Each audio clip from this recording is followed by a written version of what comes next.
We have a last minute edition. Where's Susan? How are you? I'm good. Thank you very much. Yeah.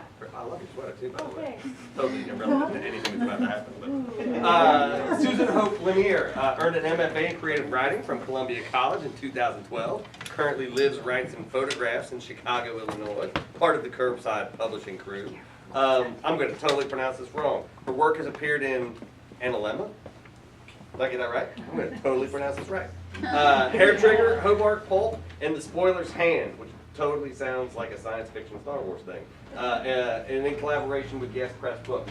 I'm not sure what she's going to be reading with because she was presenting. But your book, The Game We Play, correct? Yeah. So it's going to be from that? Yep.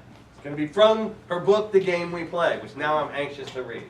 So welcome, Susan, to our stage.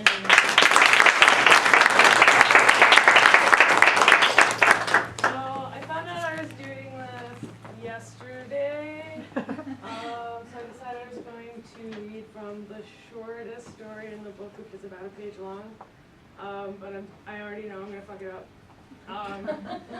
Perfect. So this story, yeah, he's really excited about that. So this story is called Selflessly with Pleasure. It's about a couple, Charlotte and John. John's really tall. He has a face like a fish with that pointed nose.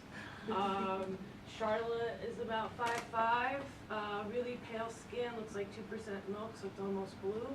And she always holds her right hand like she's smoking a cigarette, but there's nothing in it. So one day she comes home with a shopping bag, and John says, purchasing the strap-on was okay, but expecting him to put it in the ass was much too much.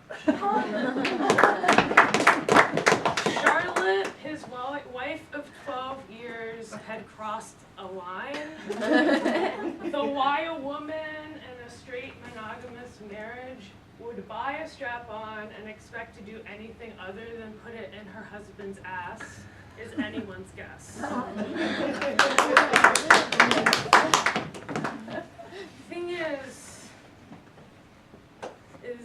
if only John had come clean and had really admitted his feelings the moment she produced the strap-on from the shopping bag, and she smiled, that schoolgirl grin of hers, the one he hadn't seen since grade school. He swore it had been that long. If only in that moment he admitted to her how he really felt, which was he wanted to see her wear the strap-on, but nothing else.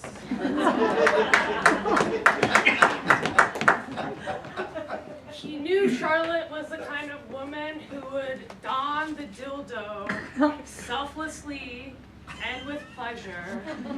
So why he didn't admit this to her is also anyone's guess.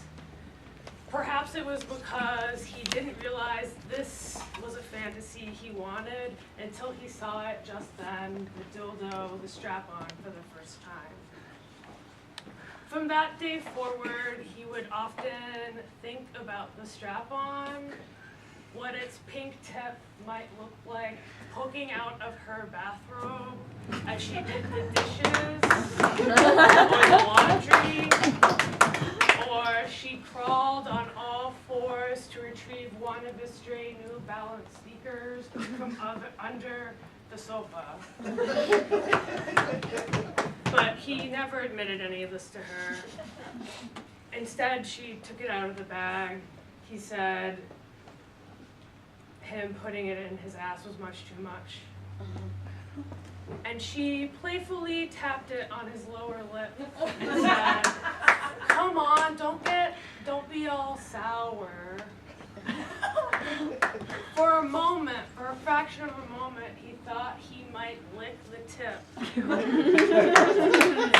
But instead, he took it from her left hand and he pointed at her and he said, "You're so greedy," before tossing it in the trash. Thank you very much.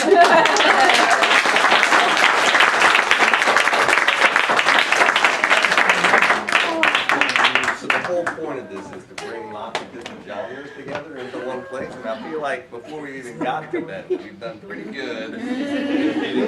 genre. That was very lovely to be surprised by that, very much like the hero of that story. He said 9. She's trying to win you over, people. 6. Now he's turning on him. I could change to that.